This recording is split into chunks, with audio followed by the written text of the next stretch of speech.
This is Dragapult. This is Dreepy. This is a Dragapult launching its child Dreepy at the opponent as they gleefully fly through the air and knock out a Pokemon. Dragon Darts is by far one of the most creative and well-protected signature moves in all of Pokemon. Genuinely, it's hard to think of another Pokemon that would ever be able to use Dragon Darts due to how hyper-specific the move is. Like, why in the world would Druddigon be throwing Dreepies? It wouldn't, so in all likelihood, Dragapult will forever be the only Pokemon that will have access to this strong, creative, and above all else, very useful move. A benefit not afforded to many Pokemon in the past. A signature move in Pokemon is a move which at some point in time was only given to one Pokemon in the entire game. These moves are typically thematically created to add not only a little bit of extra flavor to a Pokemon's design and playstyle, but in many instances make them unique and worth running strictly due to access to their signature move. Pokemon players wouldn't use Garganacl if not for its access to Salt Cure, making it an effective member on stall teams. And people would certainly never run Dracovish if it weren't for its access to Vicious Rend, letting it one-shot half the Pokemon in the game. I love this Pokemon so much. In many instances, Pokemon will initially be given exclusive access to their signature moves, but soon after, that move will be distributed to a small, or very large, number of Pokemon, not only taking away something that makes that Pokemon unique, but sometimes making it hard to remember that the move was ever even exclusive to that Pokemon in the first place. Now, due to Gen 1 having the least amount of Pokemon of any game, for obvious reasons, I mean it's the first Pokemon game ever, there were a lot of Pokemon that had signature moves to set them apart from the rest of the Pokedex. The Persian line had Payday, Marowak had Bonemerang, Chansey had Soft-Boiled, Alakazam had Kinesis, whatever that did, and the Pokemon that so many people forget had a signature move at one point was Parasect.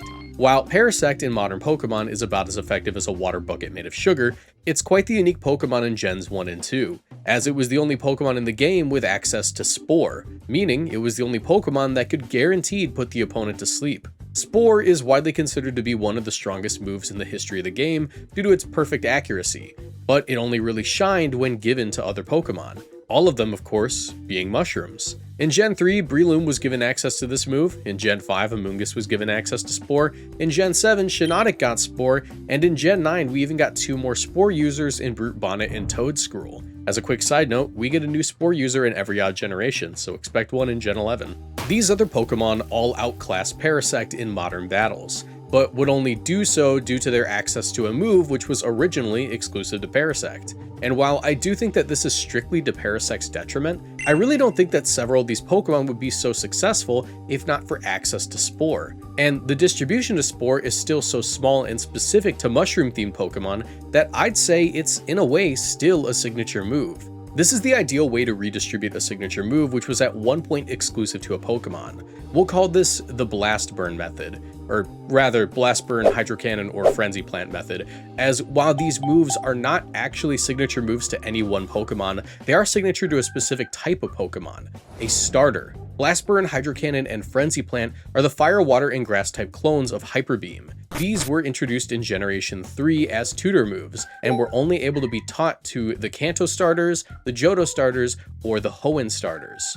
You can kind of see what the developers are going for. These are extremely powerful moves that would only ever be learned by your first partner Pokemon. And in future generations, they would continue this trend, with every starter Pokemon getting access to their specific variant of the move, making them exclusive enough to feel special while still being distributed to a good amount of Pokemon. But this isn't always the case when a move gets distributed. Sometimes it's just distributed to way too many Pokemon. While Sceptile remains one of the few Pokemon with access to Frenzy Plant, allowing it to maintain a signature move of sorts, it did lose exclusive access to its most iconic move of all time. In Ruby, Sapphire, and Emerald, Sceptile was the only Pokemon in the game with access to the move Leaf Blade. This was an especially cool move for Sceptile as it was completely unique at the time.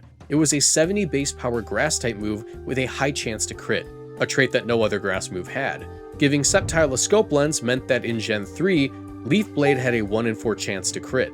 At this point that was pretty strong as crits did double damage instead of the 1.5 times multiplier they have now. So it was cool and exciting to run Leaf Blade on your starter Pokemon. But disaster would strike for Sceptile just one generation later.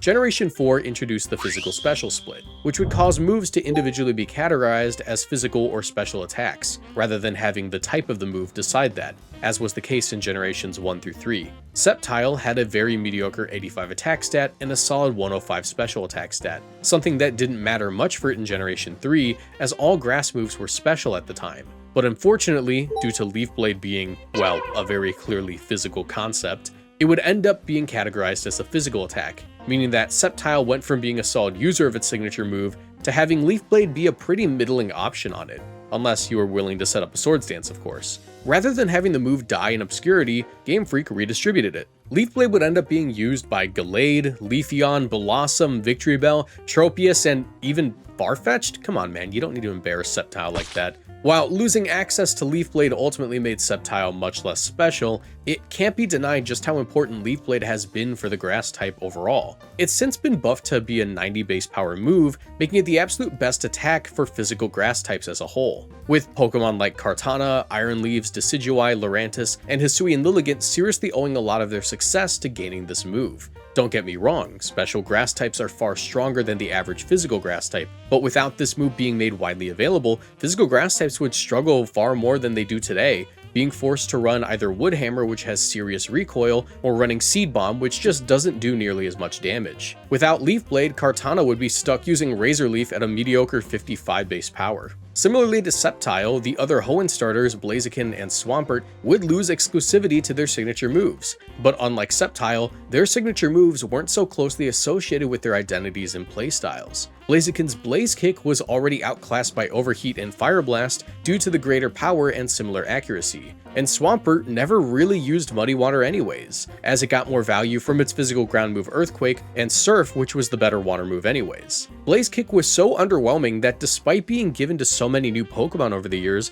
practically none of them run it today, unless it's their only fire move, and even in that case, many Pokemon like Galarian Zapdos will still pass on it. Muddy Water, on the other hand, might have needed to stay an exclusive move so it could die in obscurity. The attack, which deals solid spread water damage while having a chance to lower accuracy, has become one of the more unhealthy moves in the metagame over the years, with Milotic and Tapu Fini eventually gaining access to it and running it, due to it not hitting a partner Pokemon like Surf does. Dropping accuracy and having the chance to dodge attacks is well worth the imperfect accuracy of Muddy Water itself. The passage of time has been very kind to Muddy Water. A signature move can be a Pokemon's entire identity and draw. It can be the whole point of ever using that Pokemon, and unfortunately, there have been a number of Pokemon that not only lost exclusivity to their signature moves, but did so before the generation that they were introduced in even ended. But before we continue, I want to remind you all to leave a like on the video and subscribe if you haven't already. If you want to support me further and get access to exclusive videos and my members only Discord, you can either click the join button below or join my Patreon for as little as $1 a month. This lets me pay for editing and keep the channel afloat, so if you enjoy, please consider doing this. Now back to the video.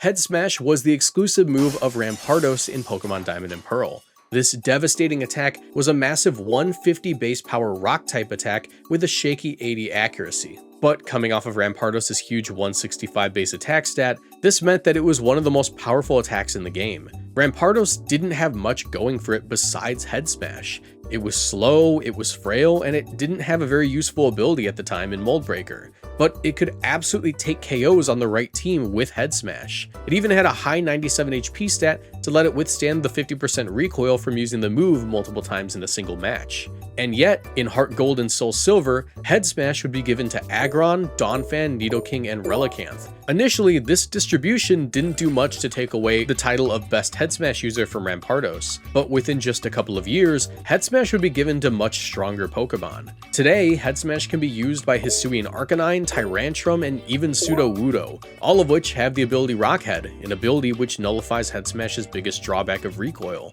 making them by default much better at using the move than Rampardos ever was. Not to mention the fact that all these Pokemon just generally have better stat spreads, especially Hisuian Arcanine, who basically made Head Smash its own signature move at this point. It's everything that Rampardos isn't. It's fast, it's bulky, and it doesn't take recoil from Head Smash. All of the Gen 6 starters also had their signature moves taken away from them before Gen 6 was even over. Because while in X and Y, Greninja was the only Water Shuriken user, Delphox was the only Mystical Fire user, and Chestnut was the only Spiky Shield user, in Omega Ruby and Alpha Sapphire, all of these moves got distributed to other Pokemon. Though the Gen 6 starters remained the absolute best users of their signature moves, to the point where many people didn't even know that other Pokemon got the moves. Greninja's Water Shuriken, which was a priority physical water move that would hit 2 to 5 times, was given to a Selgor in the Hoenn remakes. A Selgor was obviously a much worse user of the move, as not only was it not a water type, but it wasn't a great physical attacker. To this day, these are the only 2 Pokemon who learn the move, which makes the move feel special to Greninja. Especially when you consider how this move has special properties to some of Greninja's forms, like how the move becomes 20 base power when used by Ash Greninja in Gen 7, or how the move becomes a giant attack in Legend ZA when Mega Greninja uses it. The move even got adjusted to be a special attack in Generation 7 to allow for Greninja to use it with its slightly higher special attack stat. Despite another Pokemon getting access to the move, Water Shuriken is still definitively Greninja's signature move. Delphox and Oris only had to share Mystical Fire, a special fire type attack which lowers special attack stats, with Miss Magus, who appreciated it but wasn't seeing high enough usage for anyone to really notice. And Chestnut only shared Spiky Shield, a Protect clone which deals damage if touched, with the 2 Cactus Pokemon Maractus and Cacturne, who, similarly to Miss Magus, were too low tier for people to notice. However, with the bandage ripped off, Game Freak wouldn't hesitate to give these moves to more Pokemon over the years. Today, Mystical Fire may not be common on many movesets, but it can be learned by over 30 Pokemon, including Psychic, Fairy, and even Ghost types who use it for their fire coverage. And Spiky Shield, while still very strict in its distribution, is mostly being seen used by Ogerpon and Glimmora, as it's just a direct upgrade to Protect. If any Pokemon gets access to Spiky Shield, they will always run it over Protect. Prior to Generation 8, it was pretty safe to say that the only Pokemon that were safe from having their signature moves distributed to other Pokemon were the legendary Pokemon. And Pikachu, of course, because basically every legendary Pokemon had a signature move that no other Pokemon could learn, and Pikachu is the mascot of the franchise, so of course only the Pikachu line will ever get Volt Tackle. But I'm happy to report that Game Freak has recently been protecting signature moves on Pokemon more and more. Gen 7 had moves like Incineroar's Darkest Lariat, Primarina's Sparkling Aria, and Gallespot's First Impression end up going to many more Pokemon in future gens. But Gens 8 and 9 have been designing so many Pokemon around their signature moves so heavily that redistributing these moves would remove any reason to use the original user of the attack. Morpeko's Aura Wheel only works correctly on it due to the fact that Morpeko will change forms each turn, making the move change its type. Tinkaton is literally the only Pokemon with a hammer big enough to justify Gigaton Hammer. Dondozo is the only sushi chef in the game, so it only makes sense for it to learn Order Up. Even Spidops got a signature move in Silk Trap. When you count them all up, Gen 9 has the most non-legendary Pokemon with signature moves, a design decision that's a byproduct of the sheer amount of Pokemon that exists today. With more than 1,000 Pokemon in the game, signature moves are essential to having a Pokemon maintain their own identities without being worse or better versions of existing Pokemon with similar stats and typings. So hopefully going forward, Pokemon is far more selective with the moves that they redistribute. I'd say that of the current signature moves in the game, the ones that should see more users include Chilly Reception, Aqua Step, and Mortal Spin. And that's because removing the exclusivity from these moves would be a net positive for game balance. If more Pokemon got Chilly Reception, which is a pivoting move that sets up Snow, then the Ice type would receive a pretty noticeable buff, as keeping Snow up would be far easier.